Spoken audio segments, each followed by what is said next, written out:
जय हिंद, जय भारत। कर्मचारी पेंशनर्स और फैमिली पेंशनर्स की वेलफेयर से जुड़ी जानकारियों के साथ मैं रीना सुथार आप सभी का स्वागत करती हूँ। हमेशा की तरह आज के इस वीडियो की शुरुआत भी उन टॉपिक के साथ होगी जिसकी जानकारी लेकर आज के इस वीडियो में आई। देखिए, आज के इस वीडियो में सबसे पहले बात होगी अप्रैल महीने की पेंशन को लेकर। अप्रैल महीने की पेंशन क्या पुराने दर से आएगी, यानी महंगाई भत्ता इसमें 58% के हिसाब से जुड़ेगा या 60% के हिसाब से। और अभी तक बहुत सारे पेंशनर, फैमिली पेंशनर्स ऐसे हैं जिनको ये मैसेज नहीं मिला है, उनका क्या क्या उनकी पेंशन उनके खातों में नहीं आएगी। आज के इस वीडियो में इससे जुड़ी हुई कुछ जानकारी शेयर करूंगी। ये और इसके साथ साथ देखिए, बैंक से पेंशन जो है कब क्रेडिट होगी और 3 महीनों का एरियर क्या मिलने की कोई भी संभावना है। बैंक वालों के लिए मैं कह रही हूँ जिनकी पेंशन सीधे सीधे बैंक से आ रही है उनके लिए, क्योंकि बहुत सारे सवाल हमारे ऐसे पेंशनर्स के आए हैं। तो बात इसके बारे में, और इसके साथ साथ डीआर का एक लेटर जो केंद्र सरकार ने जारी कर ही दिया है, ये और इसके साथ कुछ कमेंट्स जिनके माध्यम से हमारे पेंशनर्स और फैमिली पेंशनर्स ने अपनी पेंशन संबंधी समस्याओं को शेयर किया है। तो चलिए, इसी जानकारी के लिए वीडियो में आगे बढ़ते हुए आप सभी से निवेदन है कि वीडियो में अंत तक बने रहिएगा। इस चैनल के माध्यम से दी गई जानकारी अगर आप सभी लोगों के लिए यूजफुल रह रही है तो लाइक और शेयर कर दीजिएगा। इस वीडियो को हाइप करिएगा ताकि यूट्यूब इस वीडियो को हर एक कर्मचारी पेंशनर्स तक पहुंचाए।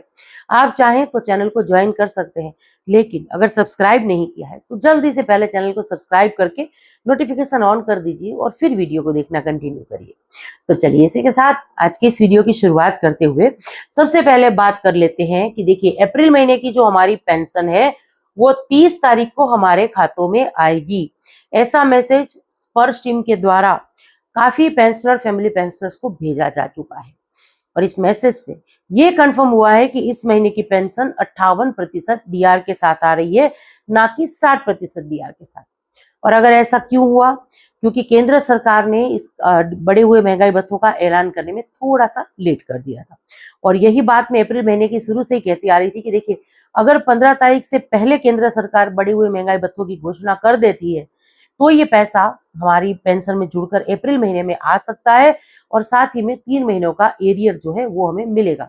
लेकिन क्योंकि केंद्र सरकार ने इसका ऐलान करने में काफी लेट कर दिया और इसके बाद फिर पीआईबी की रिपोर्ट आई, फिर डीए से जुड़ा हुआ लेटर तो जारी हो ही गया है।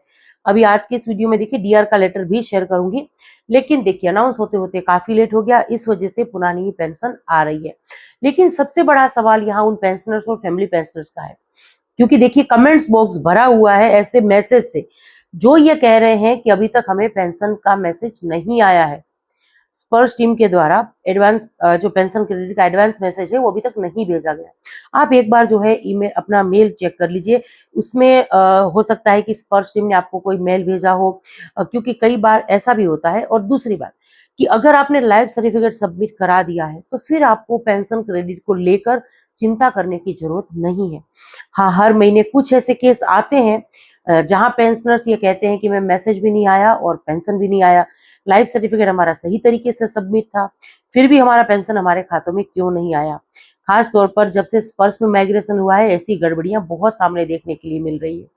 तो ऐसे में क्या करना है, अगर आप वेट करिए 30 तारीख को पेंशन क्रेडिट नहीं होती तो जल्दी से इसकी कंप्लेन दर्ज करा दीजिए, पेंशन आ जाएगी।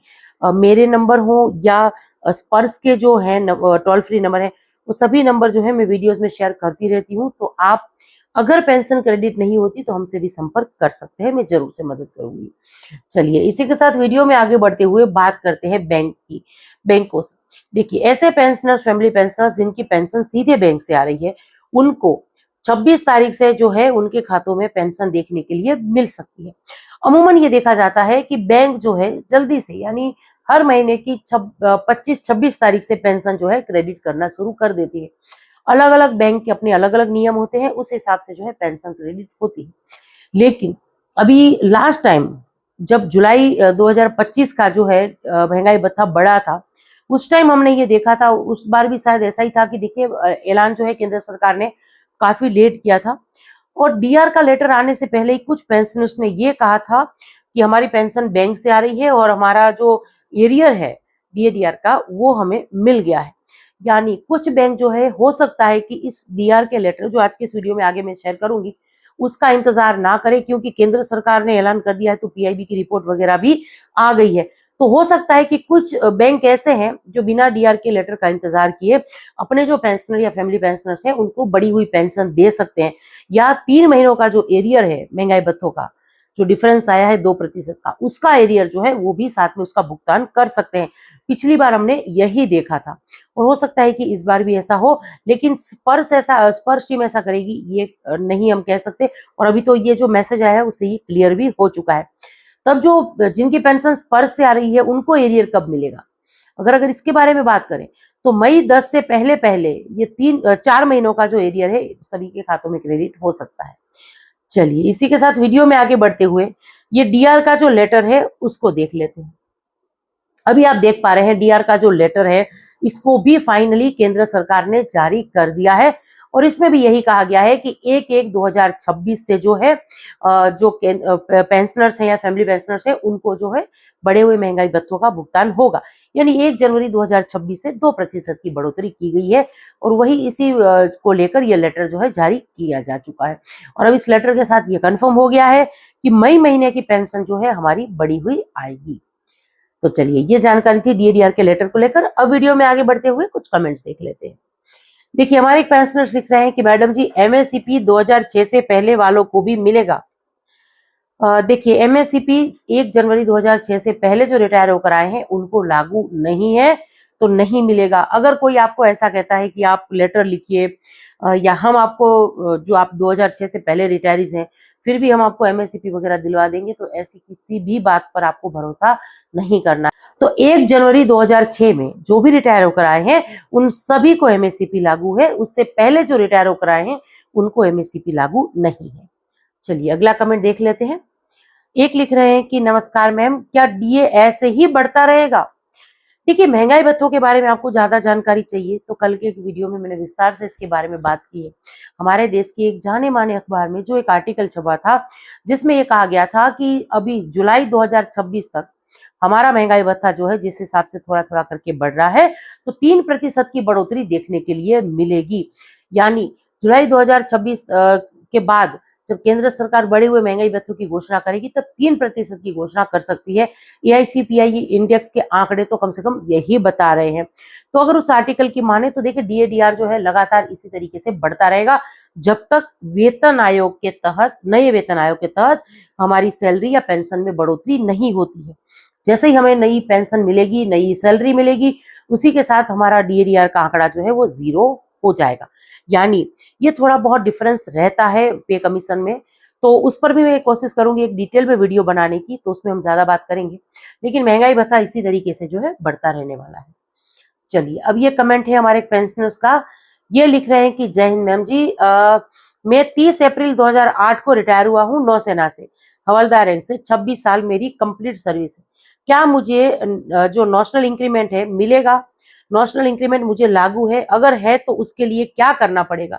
सीपी ग्राम में कंप्लेन करनी पड़ेगी? कृपया बताने का कष्ट करिए।